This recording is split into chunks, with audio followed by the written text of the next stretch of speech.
नमस्कार दर्शक बंधु आज हूँ 7 नवेम्बर शुक्रवार। जारी रखु केवल आम ओडिशार 15टी गुरुत्वपूर्ण खबर।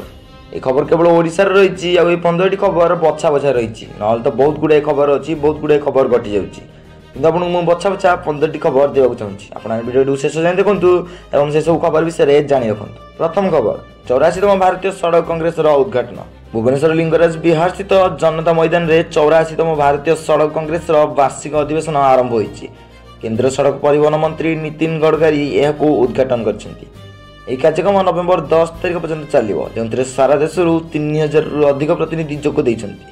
ओडिशार सड़क भित्तिभूमिर विकास एथिरे आलोचना है। द्वितीय खबर होची पुरी जगन्नाथ मंदिर रथचक्र बिक्री पर नुआ एसओपी। श्रीमंदिर प्रशासन पक्षर पुरी जगन्नाथ मंदिर रथचक्र बिक्री पर एक नूतन स्टैंडर्ड ऑपरेटिंग प्रोसीजियोर जारी कर आवेदन कर शेष तारीख नवेम्बर 10 पर्यंत रही।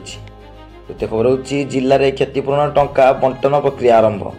विभिन्न जिले में चाषी मान फसल क्षतिपूरण बाबद ऑनलाइन माध्यम टंका प्रदान प्रक्रिया आरंभ होती। प्राथमिक रिपोर्ट अनुसार 423 कोटी 55 लाख टंका अधिक क्षयक्षति आकलन कर 7 दिन मध्य समस्त योग्य चाषी को यही सहायता मिल। सत खबर होची असंगठित श्रमिक पंजीकरण। ओडिशा असंगठित श्रमिक सामाजिक सुरक्षा बोर्ड अधीन रास्ताकड़ दोकानी, छोट व्यवसायी, घर सहायक, रिक्शा चालक, ऑटो ड्राइवर, चाषी, खबर कागज हकर आदि पंजीकरण प्रक्रिया आरंभ होती। पंजीकृत हिताधिकारी माने मृत्यु एवं अक्षमता सहायता सह ओडिशा राज्य चिकित्सा पांठि अधीन स्वास्थ्य सहायता पाइपर। पंद्रह खबर होची सौर प्रकल्प सब्सिडी घोषणा। सरकार पक्षर सोलार पैनल बाबद सब्सिडी मूल्य घोषणा कर 2 किलोवाट पर्यंत बिजुली उत्पादन 60% एवं 2 ରୁ 3 किलोवाट 40% सब्सिडी दिया। षष्ठ खबर होची ढेंकानाल 3 भाई भौणी नदी में भासीगले। ढेंकानाल नदी में गाधोवा बेले 3 भाई भौणी भासी जाते। 2 जन को उद्धार कर बेले जड़े निखोज अच्छी। सप्तम खबर होची भुवनेश्वर में राशन गोदाम लुट।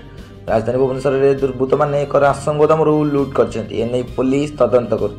अष्टम खबर होची वीरत्व प्रदर्शन कर चर्चा होमगार्ड। जड़े वीर होमगार्ड कर्तव्य एवं मातृत्व को एका सांगे तुलाई चर्चा रही। नवम खबर होची कटक बालीजात्रार उद्घाटन। ऐतिहासिक कटक बालीजात्रा आरंभ हो सारी जहाँ मुख्यमंत्री मोहन चरण माझी उद्घाटन कर। दशम खबर होची खाद्य विषाक्त रिपोर्ट।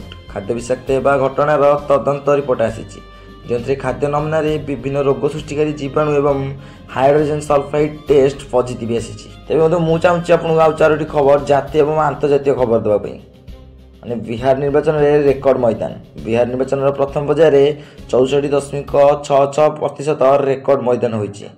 तेजस्वी यादव, सम्राट चौधरी, विजय सिंह भली 134 जन नेता भाग्य ईवीएम रे सील होती। द्वादश खबर होची रूस अमेरिका मध्य आणविक परीक्षण प्रतियोगिता। रूस और अमेरिका मध्य आणविक अस्त्रशस्त्र परीक्षण को नहीं तिक्तता बढ़ी। अमेरिकार परीक्षण जवाब देवा रूस राष्ट्रपति व्लादिमीर पुतिन आणविक परीक्षण आरंभ करने को निर्देश देते जहाँ 1996 सीटीबीटी चुक्तिर उल्लंघन कर आशंका रही।